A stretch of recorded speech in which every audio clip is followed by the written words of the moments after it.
बचपन में हुई कुछ बदमाशियां जिन्हें अक्सर हम भूल जाया करते हैं, मगर कुछ वाक्य ऐसे भी होते हैं जो दिमाग के किसी कोने में सिमटे से रह जाते हैं और सताते हैं हमें पल पल, बचपन से लेकर बड़े होने तक। तो कभी निकल आते हैं एक पागलपन बनकर। जेसन अपनी क्लास का एक मासूम लड़का, जिसे अपनी क्लास में सब बोंदू कहकर बुलाते थे। जेसन शुरुआत से ही एक सरल स्वभाव का लड़का था। कोई उसे तंग करता तो वो उसे बस देख भर नजरें झुका लेता।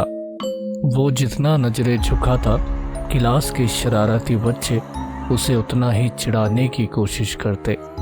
बुल्ली होने के कारण जेसन क्लासेस बंक करता, दिन भर बाहर अकेला बैठा रहता, क्लास में ना आने के कारण टीचर्स की डांट खाता, और जब उसके पेरेंट्स को बताया जाता तो बेचारा जेसन पूरी क्लास में मजाक बनकर रह जाता। जेसन जहां भी बचने की कोशिश करता, कुछ बच्चे उसका पीछा करने लगते। वो भागकर छुप जाता और वो उसे ढूंढते। एक बार तो जेसन उन बच्चों से इतना तंग आ गया कि एक गहरी टंकी में जा छिपा और देर रात होने के बाद ही वहां से निकला। उस दिन भी जेसन को घर वालों की बहुत डांट सहनी पड़ी, मानो ये कमजोरी उसे अंदर ही अंदर बुरा बनाने को मजबूर करती।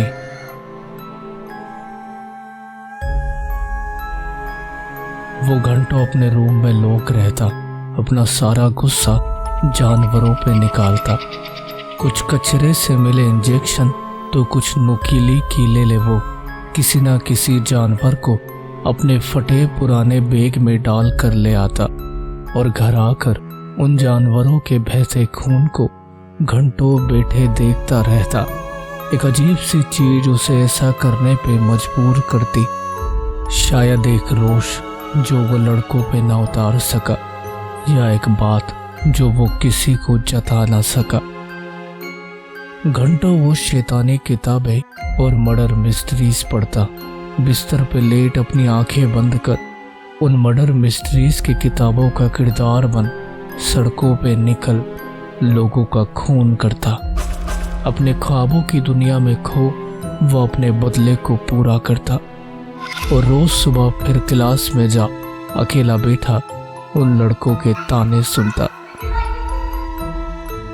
मगर किसे पता था कि जेसन एक दिन इतना बदल जाएगा कि वो जेसन पहला जैसा जेसन ही रह जाएगा। जैसे जैसे जेसन बड़ा हुआ, उसने अपनी एक टीम बना ली, कुछ लड़कों की टीम जो अपनी अपनी क्लासेस में सताए हुए थे, कुछ ऐसे जिनमें जेसन को कुछ खास दिखता था। शुरुआत में जेसन सिर्फ उन लड़कों के साथ खेलता था, फिर धीरे धीरे उन्हें अपने घर भी ले गया और दिखाने लगा उन्हें वो सारे कंकाल जो उसने छुपा कर रखे थे, उन मर चुके जानवरों के, जिनको वो बैग में डालकर लाता था। उस दिन भी जेसन 2 जानवरों को लेकर आया और अपने दोस्तों के साथ मिल उन 2 गिलहरियों का पोस्टमार्टम करने का गेम खेलने लगा। कोई जिंदा गिलहरी का कलेजा निकाल रहा होता तो कोई उसकी पूंछ को अलग कर उसको दौड़ा रहा होता। जेसन और उसके दोस्तों को अब इन सब में मजा आने लगा था।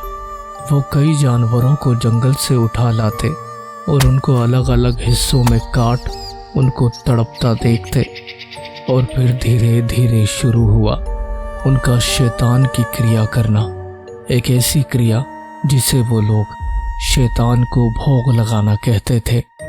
एक रात जब वो एक पोट में आग जला अपनी क्रिया कर रहे थे। जेसन, क्या तुम शैतान बुला पाओगे? क्या वो आएंगे? क्या तुम्हें यकीन है? जेसन का दोस्त जेसन के करीब बैठा उससे सवाल करने लगा। हाँ, वो आएंगे और जो तुम मांगोगे वो देंगे। जेसन आहुति में जलती आग देखते हुए बोला। क्या तुम शैतान से नहीं मिलना चाहते बोरिस? बोलो बोरिस, अगर चाहते हो तो अपने हिस्से का मांस इस आग में डाल दो और मांगो, तुम क्या चाहते हो? एक पल सहम चुका बोरिस भी जेसन की हाँ में हाँ मिला चला। हाँ, मैं मिलना चाहता हूँ जेसन। अपने दोनों हाथ ऊपर कर बोरिस बुदबुदाने लगा, और मैं चाहता हूं कि शैतान मुझे अमर बना दे। अपने हिस्से का एक जिंदा मेंढक बोरिस ने आग के पोट में फेंक दिया और धधकती गर्म लपटों में तड़प तड़प कर मेंढक पिघलने लगा।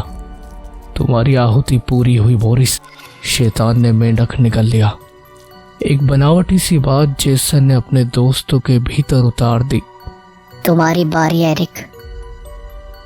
जेसन और बोरिस दोनों एरिक की ओर देखकर कहने लगे। जलती लपटों में पिघलते मेंढक की आंखों को देखता हुआ एरिक उनकी बात सुन हिल सा गया। हाँ, मेरी बारी। अपने हाथ में एक सड़ चुके भेड़ के बच्चे का मांस नोच एरिक अपने दोनों हाथ ऊपर उठा, और मैं मांगता हूं कि मैं किसी से ना डरूं, मुझे कॉलेज आने तक कोई बुली ना करे। एरिक की बुली वाली बात सुन बोरिस की हंसी छूट गई। अपनी हंसी मुंह से दबा बोरिस ने जेसन की ओर देख कहा, तुम्हारी बारी जेसन। अपने सामने पड़ी एक अधमरी काली बिल्ली की गर्दन को खींचते हुए जेसन की आंखें फैल सी गई। मानो एक रोष उसकी आंखों में उतर आया, मानो किसी और का गुस्सा उसने बिल्ली पे निकालना चाहा, और अगले ही पल बिल्ली की गर्दन जेसन के हाथ में लटकी थी। और मैं चाहता हूँ इंसानी खून। ये तुमने क्या मांग लिया जेसन? अलार्म से जेसन की आंख खुली। हर तरफ ओस से भरी सर्द रात और सरसराती ठंडी हवाएं, कहीं कहीं वीरान पड़े खाली इलाके, तो कहीं डरावने मुखौटे पहने कुछ नौजवान। ये रात हैलोवीन की थी, वो अक्टूबर की रात जिसका इंतजार जेसन बेसब्री से करता था। जेसन को हैलोवीन काफी पसंद था। ये सर्द रात उसके लिए खास होती थी। इस ओस से भरी रात में वो खुद में एक अजीब सी वाइब्रेंसी फील करता था। हैलोवीन की रात एक अजीब सी ऊर्जा मानो जेसन के भीतर लौट आती हो। रात रात भर वो खाली वीरान सड़कों पे भटकने लगता। एक लंबी काली कोट और किसी खास किस्म की चमड़ी से बना उसका पसंदीदा मुखौटा पहन वो निकल पड़ता अपने नए शिकार की खोज में। आज भी वही अक्टूबर की धुंध भरी रात थी। जेसन में सुबह से ही वो ऊर्जा लौट आई थी जो रात होते होते पूरी तरह से उसमें समा चली। जेसन की आंखों की पुतलियां फैल चली। आज उसे फिर से तड़पते इंसानों का खून देखना था, उनकी लाशों के टुकड़े और गर्म खून की छींटे अपने चेहरे पर महसूस करना था। ऑफिस से थका हारा जेसन अपने घर लौटा। हाथ मुंह धो शाम 6 बजे हल्का फुल्का खाना खा बिस्तर पर लेट गया। ऑफिस की थकान भरी नींद ना जाने कब उसे आगोश में ले चली और रात गहराने लगी। रात के करीब 12:59 हो रहे थे। हैलोवीन की रात शुरू हो चुकी थी। जेसन अपने बाथरूम में आईने के सामने खड़ा खुद की आंखों में घूर रहा था। उसका शरीर एक बार फिर उसकी गहरी सांसों से हल्का हल्का कांप रहा था।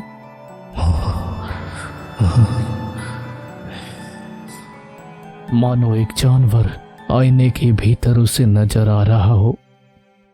एक लंबी पुरानी कोट और वही खास किस्म की चमड़ी और खून की छींटों से सना मुखौटा, अपने दाएं हाथ में एक लंबा पेना खंजर जिसके टिप पे लगा वो सुर्ख सूख चुका खून बयान कर रहा था कि ना जाने अब तक कितनी लाशें इसने चख रखी थी।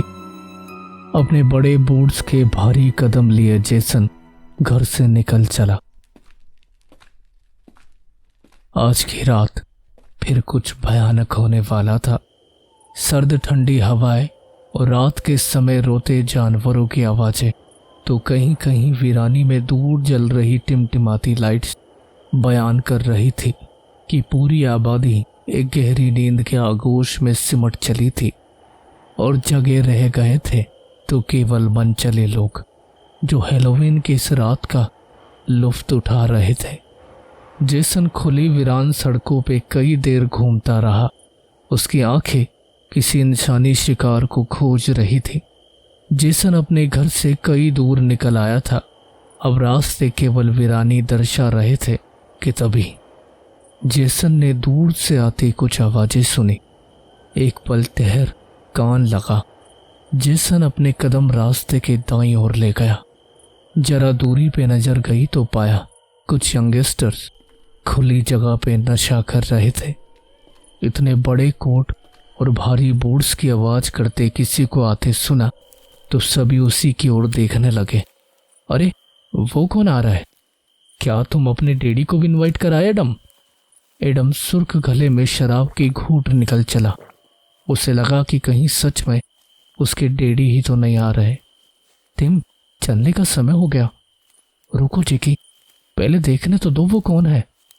चारों दोस्त एक जगह जमे बस जेसन को ही आता देख रहे थे। जेसन जब उनके करीब पहुंचा तो उन लोगों की जान में जान आई। ओह, इंट्रूडर हो, क्या बात है, एक और वैम्पायर हमारी टीम में जुड़ गया। शेड ने जब एक गिलास में ड्रिंक भर टिम को पकड़ाई तो जेसन की निगाहें उसी गिलास पे टिकी सी रह गई। मास्क में उसकी आंखें देख चेड़ ने तुरंत एक और गिलास भर जेसन की ओर बढ़ा दिया। चेड़ का हाथ हल्का हल्का धूज रहा था जिसे एडम और टिम भी देख रहे थे। क्या हुआ तुम्हें चेड़? कुछ नहीं, तुम अपना काम करो। और तुम्हें ड्रिंक लेनी है तो लो, वरना भाड़ में जाओ। चेड़ ने जेसन की ओर देखकर कहा। ले भी लो ड्रिंक नर्ड। जेकी पीछे खड़ा हंसने लगा। मैं शराब नहीं पीता, एक गंभीर मगर धीमे लहजे में जेसन बोला। लो, हेलोवीन में भी एक और वेगन आ गया। वैम्पायर तो कहां से ही बन पाएगा ये। एडम की बात सुन जेसन ने अपनी गर्दन उसकी ओर मोड़ दी। एडम अपनी ड्रिंक का आधा गिलास गले को लगा बस घूंट लेने ही वाला था कि तभी जेसन की पुतलियां फेल चली। एक गुस्सा उसकी नजरों में समा चला। एडम के बाल नोच उसकी गर्दन पीछे खींच। इसके साथ ही टिम और चेड उसकी ऐसी हालत देख सकपका गए। मैं आखिर क्या हो गया? बाल खींचने के दर्द से एडम चीखने लगा। मेरे बाल छोड़! उसका ड्रिंक भरा गिलास छूट गया और अपने हाथों से वो जेसन के मास्क को नोचने लगा। छोड़! जेसन की फटी आंखें देख एडम की आंखें उसी पे ठहर गई और जेसन के मुंह से आवाज आई। मैं ड्रिंक नहीं पीता, क्योंकि अपना खंजर ऊपर लाते हुए मुझे सिर्फ खून चाहिए। खंजर उसके गले पे फिरा और एक कटते गले की धार सी आवाज पूरे ग्राउंड में फैल चली।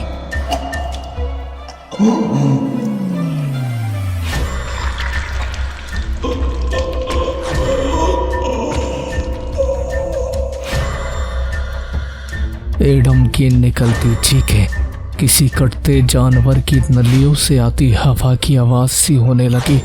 जेसन का मास्क खून के फव्वारे से भीग गया।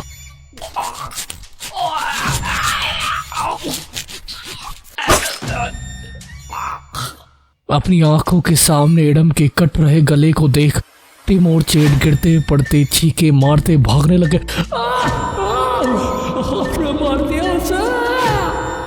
इससे पहले कि चेड पलट पाता उसकी हथेली को चीरते हुए जेसन का चाकू निकल गया। अपनी हथेली को दबोच वो मारे दर्द की टिम के साथ भागने लगा।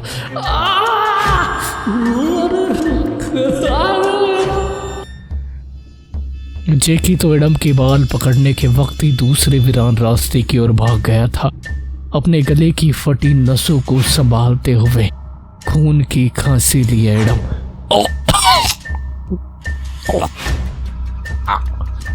वही ग्राउंड पे गिर पड़ा। उसकी गर्दन आधी झूल चुकी थी और जेसन किसी जानवर की तरह तड़पते एडम को वहीं बैठा देखने लगा। अब शिकार की रात जेसन की थी और शिकार बीहड़ में कहीं खो से गए थे।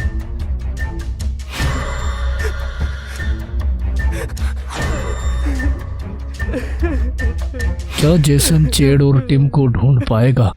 क्या सुर्ख कट चुके गले से आखिरी सांसें भरता एडम बच पाएगा? सवाल यह था कि अगर जेकी बच गया तो क्या जेसन पकड़ा जाएगा? सब कुछ रिवेल होगा जल्द ही अगले भाग में।